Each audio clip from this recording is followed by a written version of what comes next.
Hey guys, uh, don't know how this video is gonna play out, but I wanted to kind of make a video on the transfers from prison to prison, um, and then I'm gonna touch on some other things that um, are kind of like family oriented towards family members um, of someone that's been uh, away in prison for a while. Um, what the family goes through and what you go through as an inmate. So first, the transfer, um, the whole transfer thing in the federal system. So I got transferred. My first trip was they take you on a van, and this van has two marshals. Obviously, one's driving, the other one's in the passenger seat. It's all locked up. Uh, Mosquitoes. It's all locked up, and uh, you're in a cage. The van has a cage, and you're in a cage. There's no getting out of that. You can barely see out of the windows, um, and it's kind of eerie. You know, it's I never was claustrophobic in my life. Now I'm extremely claustrophobic. Um, I gotta watch out for the mosquito. The weather finally cooled down. It's like in the high 80s now, so it's really nice weather. So you probably won't see me. Bad habit. Anyway, so you're not able to see very much out of those vans. So from MDC Miami, I was taken to Miami Airport, and you know I had Conair waiting there, the airplane. I don't want to talk about Conair. I talked about Conair on the other videos. If y'all want to go back and watch some of those videos. So this van, the freaky part about this van is it doesn't stop anywhere. It doesn't make stops at a stop sign. It doesn't stop at a red light. It is hauling butt through town, and you're escorted by. I wouldn't say the first time, if I can remember correctly. These things are kind of hard. My mind blocks out a lot of it because of the trauma. But if I remember correctly, there were about two police cars, two federal cars in the front with motorcycles, and two in the back with motorcycles. Um, and they're blocking everybody. You're not gonna.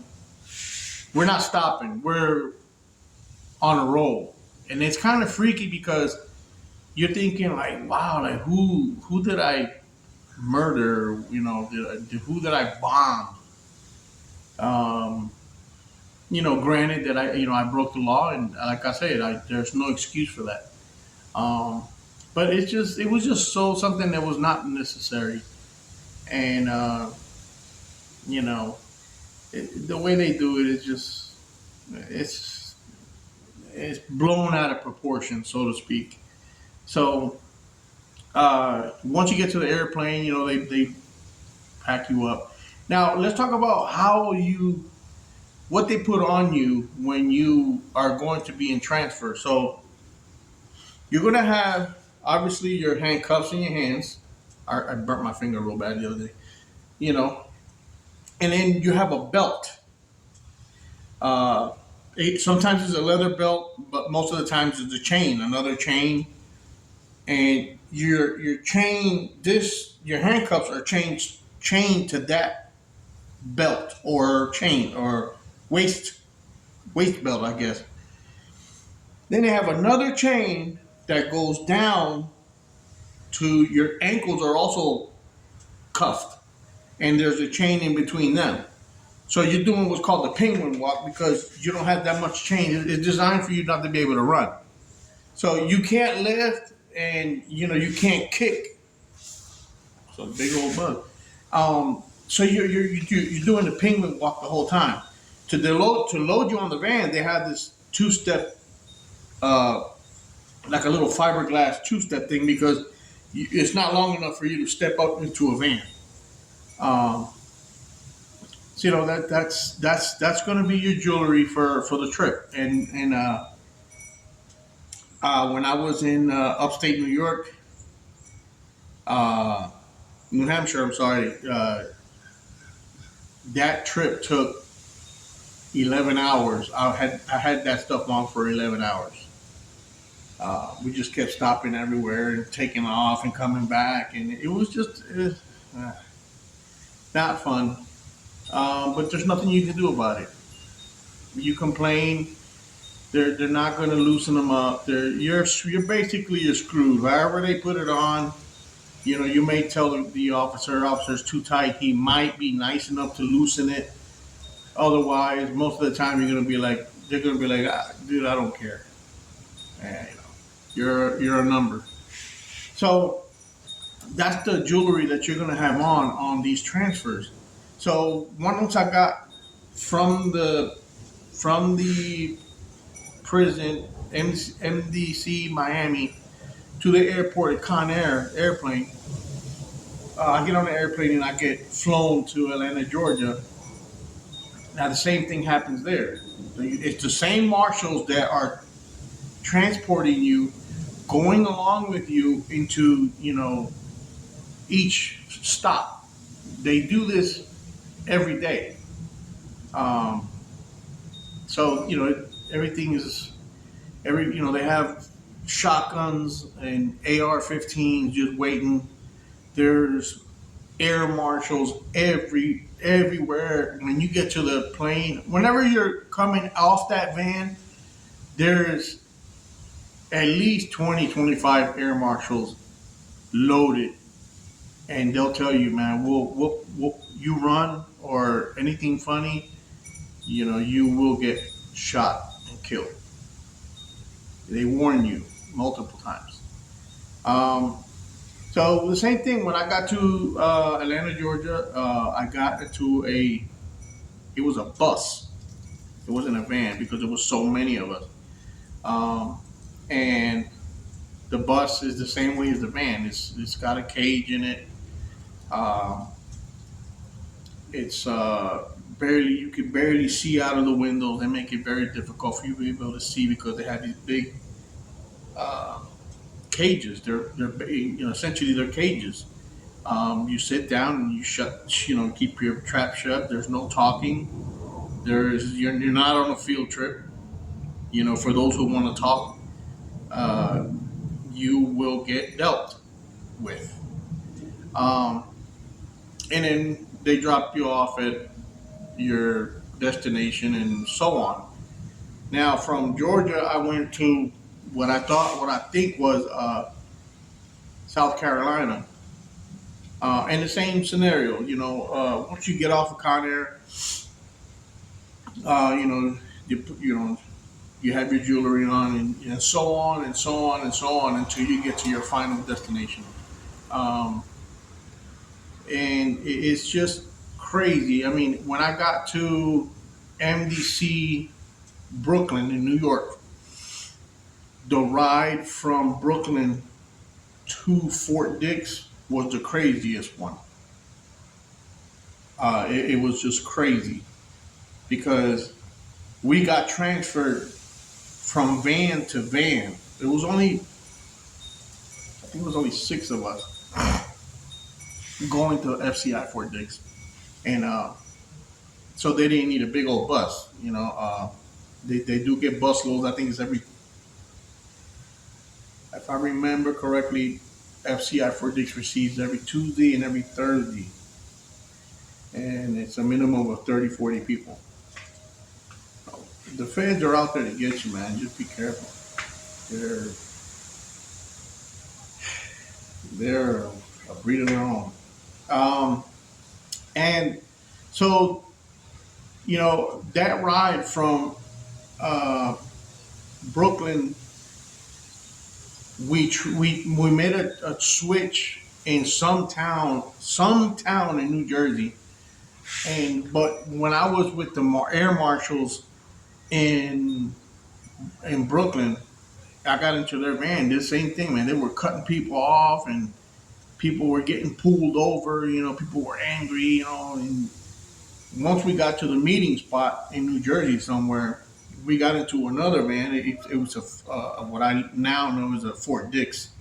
Um, these are correctional officers. We got transferred to that van, and then there was no more escorting. We were making stops. The officers even stopped to buy lunch for them. They stopped.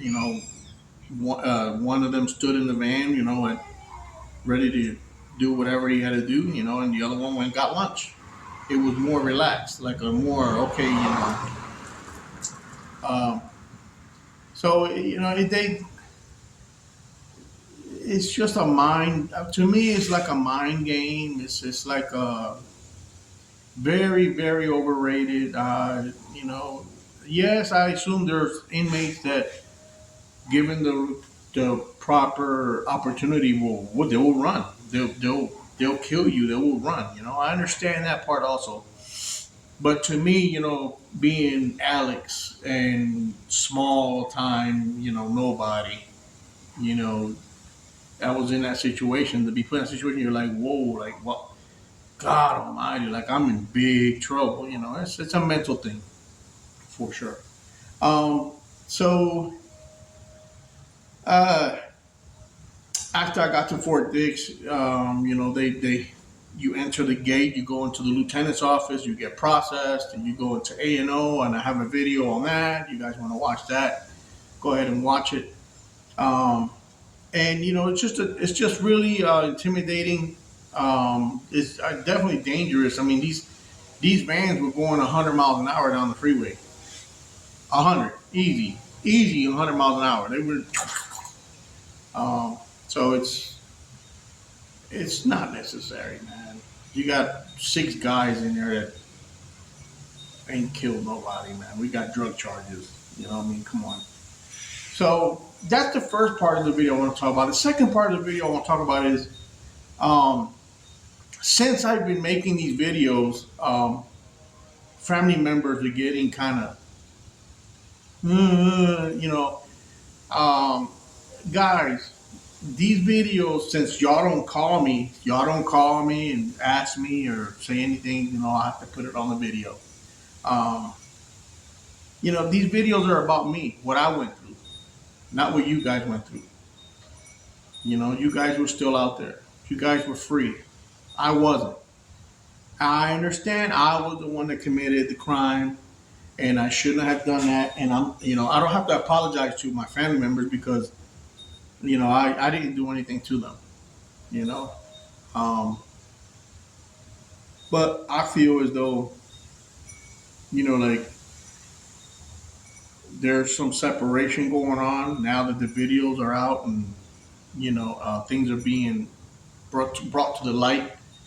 If you did things to me that you're not proud of, then that's your problem. That's your problem. I don't care. I let that shit go. You know, a lot was done to me by family members. And I'm sorry, guys. I mean, I'm not gonna lose no sleep over it. I'm sure you guys are not losing half of a second sleep over it. You guys are just like that. That's why I moved away and I don't want to be around nobody. So, you know, sorry that y'all feel that way, but like I said, these videos were not about family. Y'all guys weren't there. And y'all know exactly who I'm talking about, each and every single one of y'all. I'm not mad at you. I just don't want to. I just don't want to put myself in that situation ever again. That's all it is, really. I just don't want. I don't want to go through something like that because I was the one that went through, you know, uh, the most craziest, hardest situations in my life. You know, and I wanted to talk about it. I wanted now that I'm able to talk about it. For many years, I was not able to talk about these things. Um, it was very difficult for me to even have memories. I'd wake up in cold sweats. I'd wake up and punch the wall and fracture my hands, and I had a lot of anger. It was a time where you know I didn't understand what was why I was feeling these feelings. And then later on, as I was free and I got to make a new life, so to speak. I was able to slowly start healing, I would say. And that's it. Family members, don't lose your cool over this. It's all in the past. I just want to put it out there and let other people that might be doing a bid, that might have to go do a bid, understand a little bit of what might happen to them. And I don't blame anybody in particular in my family. Y'all know what y'all did, every single one of y'all. And it is what it is. Don't keep doing it. Don't keep doing it. Don't do it to me no more. That's it. It's that simple. You know, I never thought life was ever had it be my way or given to me in my hand. No, I fought for everything I had. I worked for everything I had. Family and material things. Guys, I had a lot of things out there um, that made me happy, made my family happy, and